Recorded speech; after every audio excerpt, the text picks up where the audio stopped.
Hey everybody, Crow back again, and if you recall a few weeks ago, I wound up getting this, the Mayflash F500. I also said that I started going down a rabbit hole of arcade controllers, and what I have under here is something I just bought just because I was dying to try it out for myself. And so that is this. This is the PXN X8 Fighting Box. And if you're looking at this, you may notice, and you probably even saw in the thumbnail, that, hey, there's no joystick. It's they're buttons here, keyboard buttons. And I saw that when I was going down that rabbit hole, and I was thinking, man, that's so interesting. But I wanted to get arcade stick first and foremost. So now that I have that, I started looking, and this is pretty much the cheapest I could get. I don't know if I'm going to like this or not, so I went with the absolute cheapest option. And on Amazon, this is currently going for, what, $62.99. There are two different design styles of this. I kind of like this one a little bit better than the other one. So yeah, I'm not expecting this to be high quality or anything. I just want to try it out to see maybe if this is something I could get into, and then maybe I'll get like a better quality one. They even have little kits where you could take an existing arcade stick and, you know, put in the keyboard arrow keys. I could have done that with this Mayflash F500. I even considered buying another one of these and then buying the kit, but then I would have been spending at least twice the money that I would have just for this. I mean, just to try it out. Maybe even this will be good enough. I won't want anything else. So let's open this up and try it out. Take a look at it. Here we go. And we've got our thanks you. And we've got our little manual here. Where is the English part of this? Okay, so yeah, it's compatible PC, Android, PS3, PS4, Xbox One, and Switch. Should be fine to use with the Evercade VS one way or another. What we want with this too is because it's, you know, the wide range of compatibility. So yeah, we'll just, you know, take this out and take a quick look at it. All right, boom. Oh, look at this. More stuff in the box. We'll take a look at that in a second. Let's see what cables we got here. This is it's a USB-C. We got a micro. Okay, so we get a USB-C and a micro. Oh yeah, that is that is definitely plasticky feeling. I mean, yeah, that's really plasticky feeling. I wasn't expecting much, but yeah, that's really plasticky feeling. And honestly, one of the reasons I had to think about buying this one is because it seemed like some of these had, mixed boxes had the keyboard keys on an angle, like 12-degree angle, so you could use it like this. I kind of thought that would be better, but then there was really no other option as cheap as this. So I was like, you know what, I'll just get this. And I could actually have it tilted, so it's a little bit more comfortable. I don't know. Headphone jack on the front. And then on the back here, we've got, oh, you plug your game controller in here. So this might do the same thing like the the Mayflash did, where if you want to use it on the PS4 or something, you have to plug in the appropriate cable and plug in the controller itself, and then it'll work. But yeah, it's kind of a little slippery. I mean, the buttons are really solid. You know they fit it. Because, like, there's certain games, like Chain Reaction, where it's just left and right. This might be really good for that. Or, like, games that use just 4 directions, like Burger Time.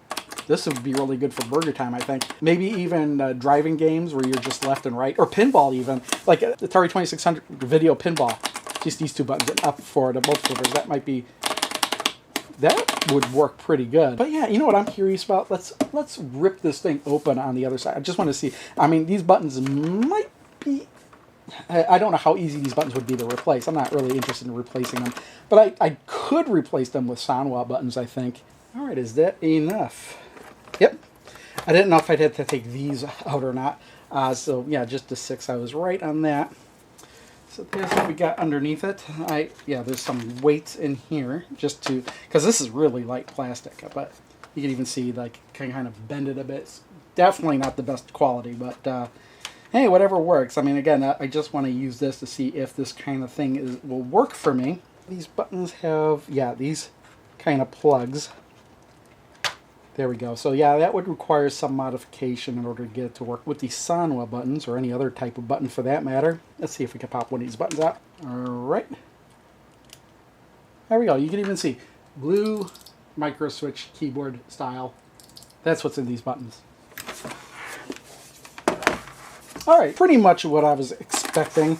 But actually one of the reasons I opened this up now is because I'm kind of dying to try this out on some games on the Evercade. So I'm going to go do that, try it out a little bit, And maybe a couple days later, we will continue this video, and maybe I'll kind of show it in action.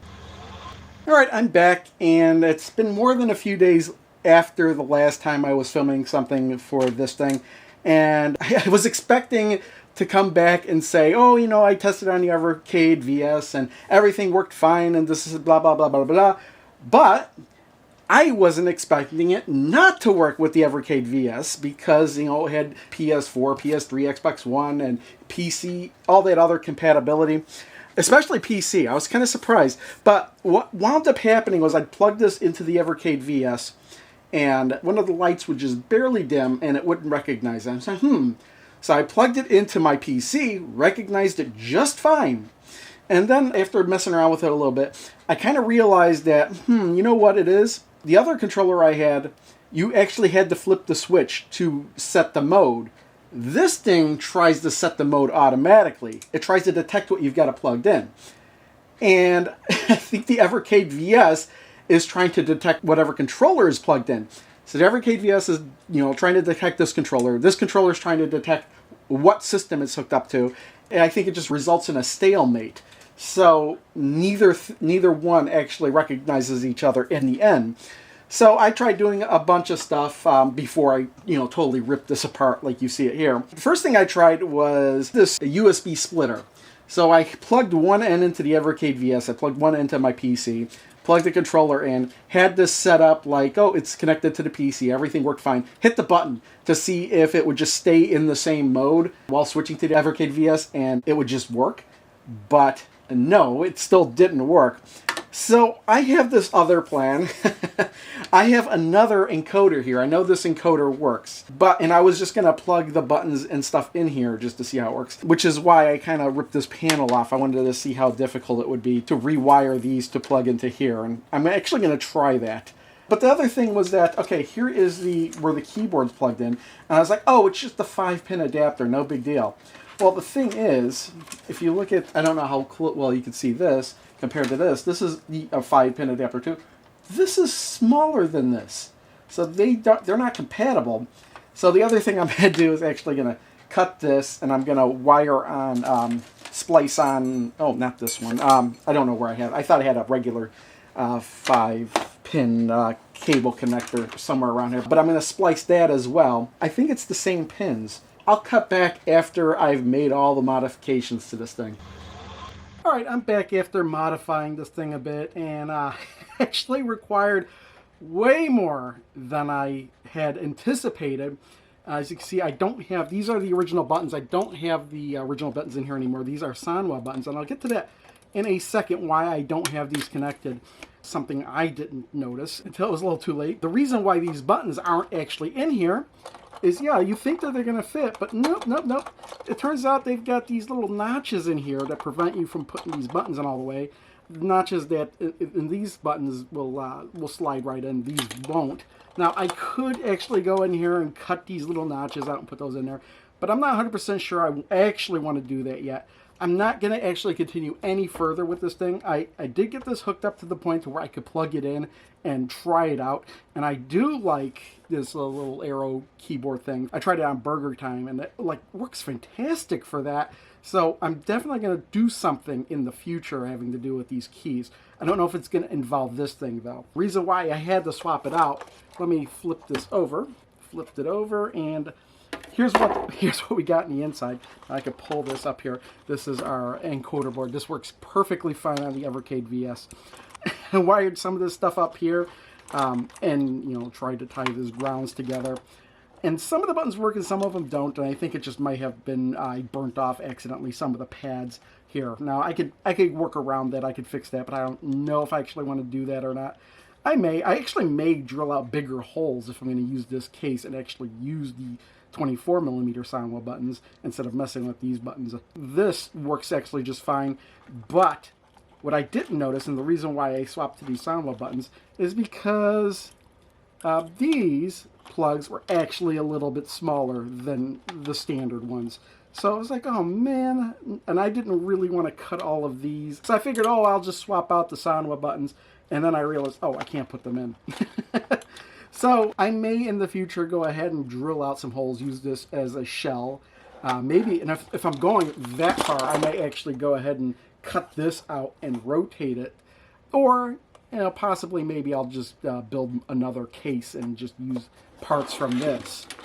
But, yeah, this video totally did not go in the direction I thought it would when I started it. I thought, hey, this is compatible with almost everything. I should be able to plug it into the Evercade VS and it should work. Nope. And then I went into this rabbit hole as, well, what can I do to make it work? And it works like this, but I don't know if I want to put together like this. So I'm going to take this thing apart. I'm going to kind of put it aside until I have some more time to think about what I want to do with this thing. And I may revisit this in the future, or I may actually get something else. I have to think about it and just kind of ditch this entirely, just use it for parts. Well, there you go. Did not expect, did not expect this to end up this way, but it did. And but it's not over, totally over. Again, I might do something with this. I don't know. But for right now, this is what we're going to end with. So I'll see you all next time. Bye.